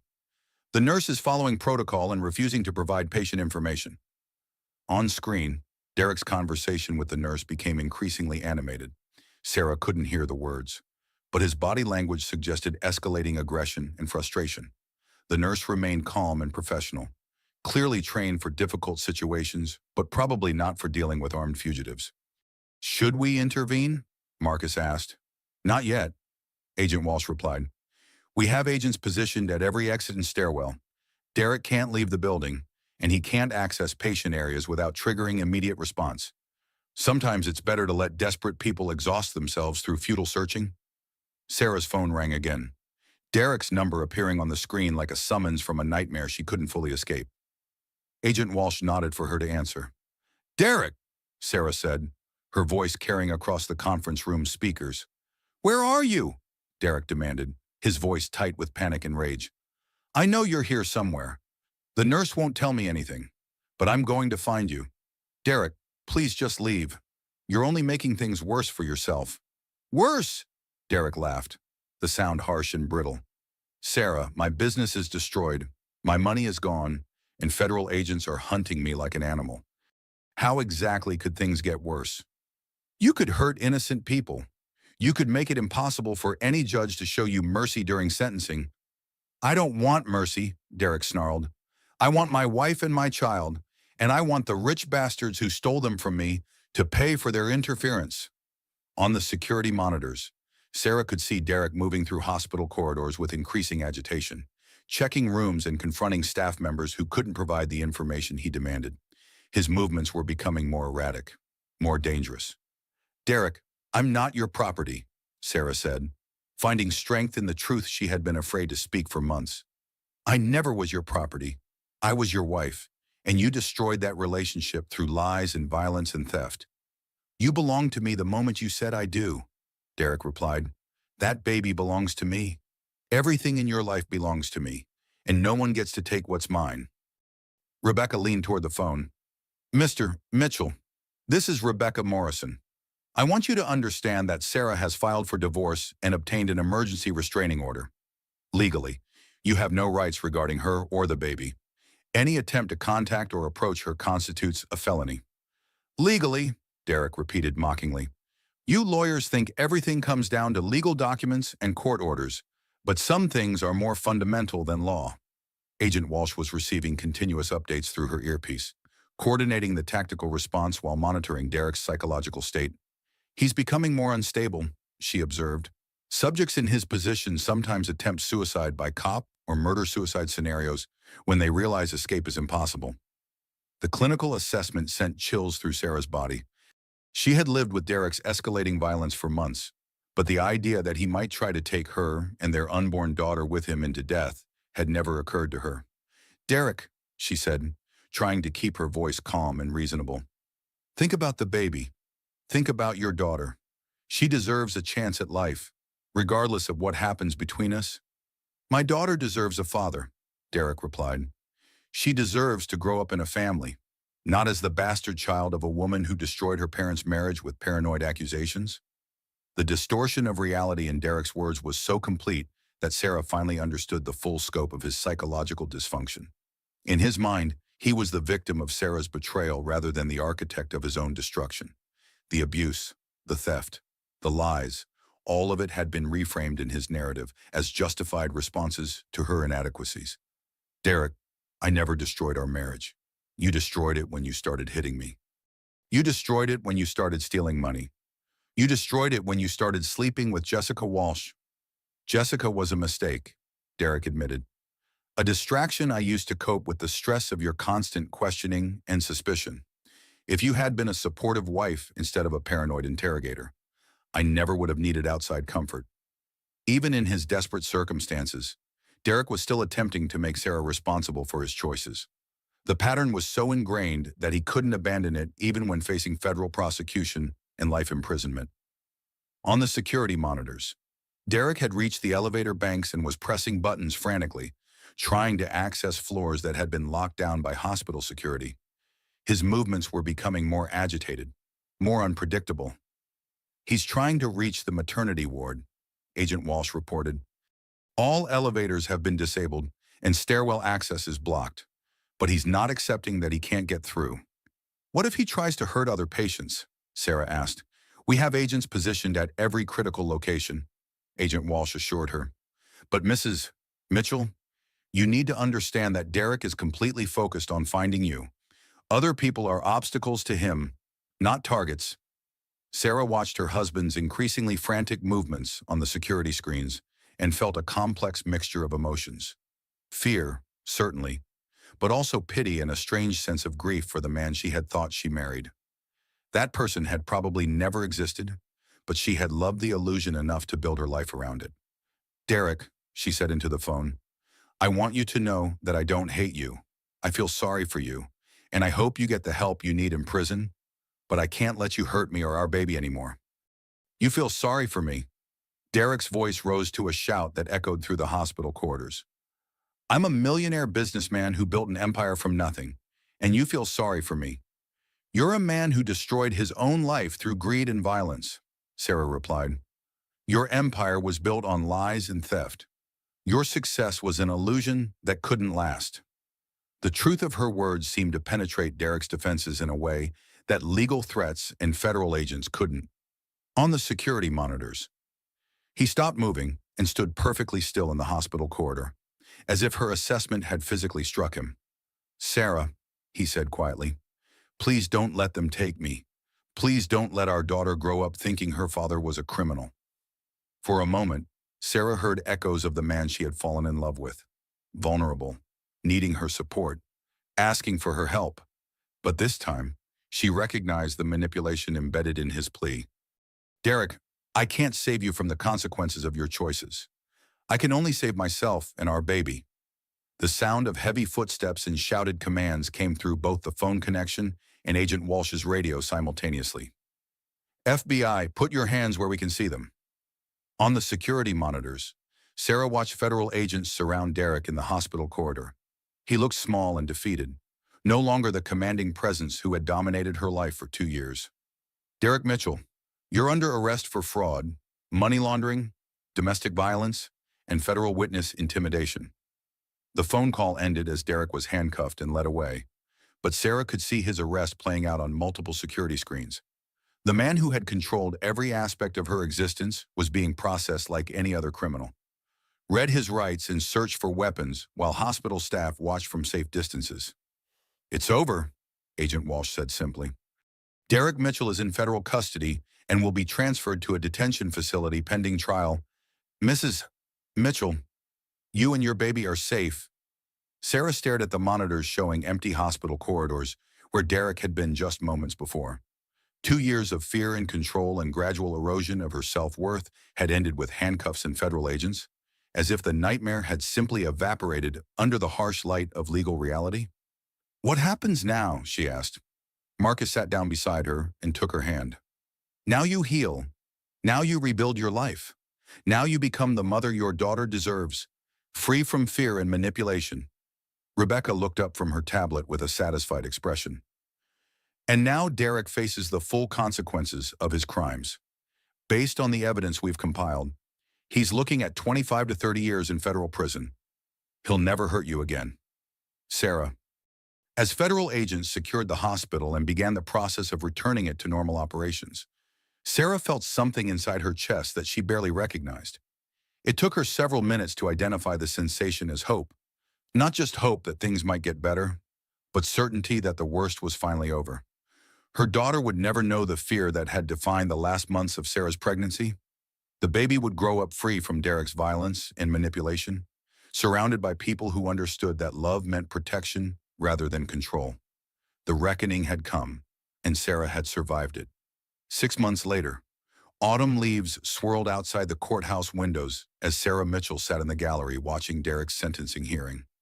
At 8.5 months pregnant, she felt her daughter moving restlessly inside her, as if the baby could sense the significance of this moment. Today would mark the final chapter of Derek's legal case, and the last time Sarah would ever have to see the man who had nearly destroyed her life. Derek looked diminished in his orange jumpsuit and shackles, a far cry from the confident millionaire who had once commanded every room he entered.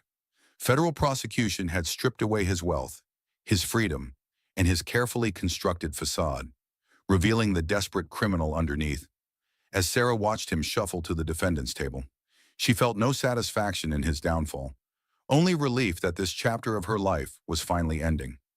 Your Honor, the federal prosecutor began, Derek Mitchell stands before this court as a man who systematically destroyed the lives of everyone who trusted him. He stole millions of dollars from investors, abused his pregnant wife, and threatened federal witnesses. We ask for the maximum sentence allowed under federal guidelines. Surety, Rebecca Morrison sat beside Sarah, her presence both protective and reassuring. How are you feeling? She whispered. Ready for it to be over, Sarah replied quietly. Ready to stop being Derek Mitchell's victim and start being Emma's mother. Emma Rose Mitchell was due in 3 weeks, and Sarah had spent the past months preparing for single motherhood with the support system she had rebuilt around herself. Marcus had helped her find a beautiful apartment in a safe neighborhood, far from the luxury building where Derek had controlled every aspect of her existence. Mrs. Thompson had become a surrogate grandmother, offering wisdom and babysitting services with the enthusiasm of someone who had longed for family connections. The judge reviewed Derek's case with the methodical thoroughness that federal sentencing required. Mr. Mitchell, you have been convicted of 27 felony counts, including fraud, money laundering, domestic violence, and witness intimidation. The financial damage to your victims exceeds $30 million. The psychological damage to your wife and unborn child is immeasurable. Derek's lawyer made a perfunctory plea for leniency, citing his client's previously clean record and potential for rehabilitation. But the evidence against Derek was overwhelming, and his behavior during arrest and prosecution had shown no remorse or acceptance of responsibility.